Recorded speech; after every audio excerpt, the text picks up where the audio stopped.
सर्वांना नमस्कार. श्री अर्चना ह्या यूट्यूब चॅनलमध्ये मी अर्चना आपल्या सर्वांचं मनापासून स्वागत करते.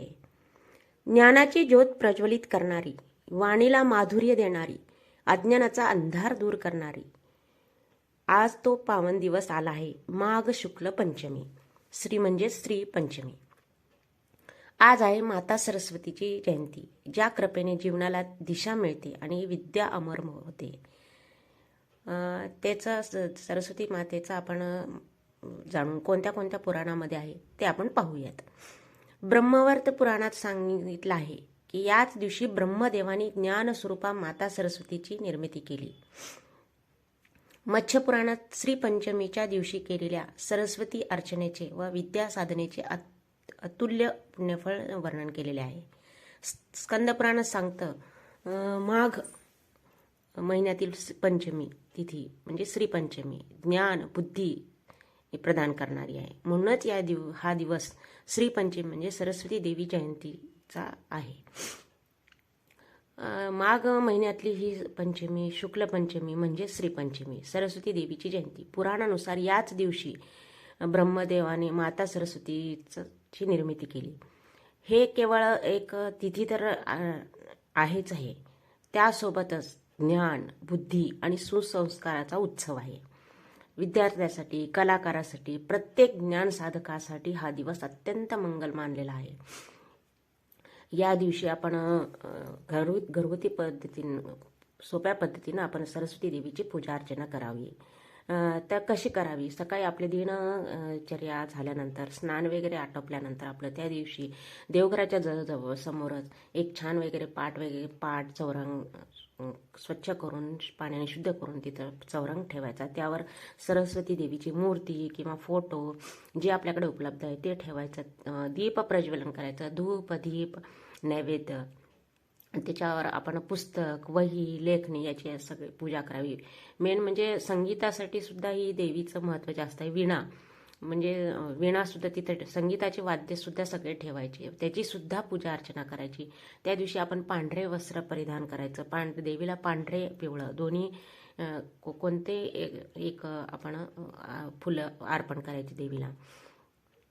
पिवळा कलर अर्पण करायचा. का अर्पण करायचा की ज्ञान पिवळा कलर रंग आहे ज्ञान आनंद आणि सकारात्मकचं प्रतीक आहे. म्हणून आपण पिवळा कलर फुलं वगैरे नैवेद्य अर्पण करायचं. पिवळे मिळलं तर पिवळा केशरी भात म्हणजे पिवळ्या कलरचा साखर भात किंवा केळी फळामध्ये आपण नैवेद्य करायचं. आरती नैवेद्य.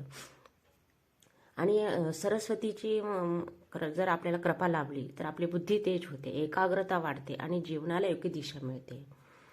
चला तर आजच्या ह्या पवित्र दिवशी माता सरस्वतीचे मनोभावे स्मरण करायचं आणि आपण मनोमनी प्रार्थना सुद्धा करायचं की हे माते आम्हाला सद्बुद्धी दे, ज्ञान दे, अज्ञान दूर कर. आणि मंत्र म्हणायचा ओम ए सरस्वती नमः. हा मंत्र विद्यार्थी अभ्यासक कलाकार सर्वांना सुद्धा शुभदायक आहे. याचा अर्थ सांगते मी. ओम ए सरस्वती नमाचा अर्थ ओम म्हणजे काय? परमचैतन्य. ए म्हणजे ज्ञान बीज म्हणजे विद्येचे बीज. सरस्वती नमा म्हणजे माता सरस्वतीला नमस्कार. त्याचा पूर्ण अर्थ असा होतो की हे ज्ञान स्वरूपिणी माता सरस्वती मला विद्या बुद्धी विवेक प्रदान करत. त्याच्यानंतर आपण दुसरा एक मंत्र मी सांगते. सरस्वती नमस्तुभ्यम.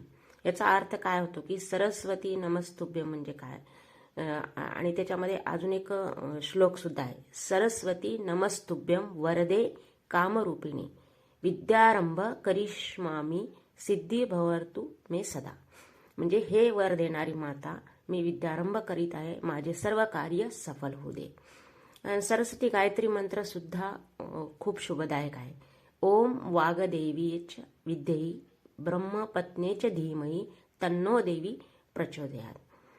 आम्ही वाणीची देवी सरस्वतीचे ध्यान करतो, ब्रह्मदेवाच्या अर्धांगिनीचे स्मरण करतो. ती देवी आमची बुद्धी प्रबुद्ध करू याचा अर्थ होतो. म्हणजे थोडक्यात काय हे मंत्र ज्ञान स्मरण शक्ती अभ्यासातील यश आणि सकारात्मक बुद्धीसाठी अत्यंत प्रभावी आहे. अशा सोप्या पद्धतीने आपण सरस्वतीचं पूजा अर्चना करायची, आरती करायची, त्याच्यानंतर नैवेद्य दाखवायचा आणि पूर्ण दिवस श्रीपंचमीचा पूर्ण दिवस सरस्वतीच्या पूजा अर्चनेमध्ये उपासनेमध्ये आपण घालायचा. आणि हा मंत्र मी जो सांगितला आहे तो मंत्र 108 वेळा किमान तरी आपण जपावा. मा सरस्वतीची माहिती म्हणजेच ज्ञानाचा प्रकाश प्रत्येक घरात पोहोचण्यासाठी लाईक करा, सबस्क्राईब करा. आपली परंपरा जगभर होऊ दे. विद्या वाढावी, बुद्धी तेजस्वी व्हावी. असं सर्वांनाच वाटतं. विद्यार्थी आहात का तुम्ही, म्हणजे कलाकार जर असलात किंवा ज्ञान वाढवायचं आहे तुम्हाला, आपल्या जीवनामध्ये यशाचा मार्ग खुला व्हायचा असेल तर माघ महिन्यातील हा एक पवित्र दिवस नक्की आपण त्याचे फायदे आपण जाणून घ्यायचे आहेत. श्रीपंचमीचे अद्भुत असे फायदे आहेत की सरस्वती देवीची कृपा थेट आपल्या जीवनात आणतात. आपले फायदे आपण बघूयात. मा सरस्वतीच्या कृपेने बुद्धी, स्मरणशक्ती, एकाग्रता वाढते. विद्यार्थ्यासाठी हा दिवस अत्यंत शुभ आणि फलदायी आहे. त्या अभ्यासात अडथळे दूर होतात, परीक्षेत यश, आत्मविश्वास वाढतो आणि लेखक, गायक, कलाकार, वक्ते यांना नवीन कल्पना आणि सर्जनशीलता प्राप्त होते.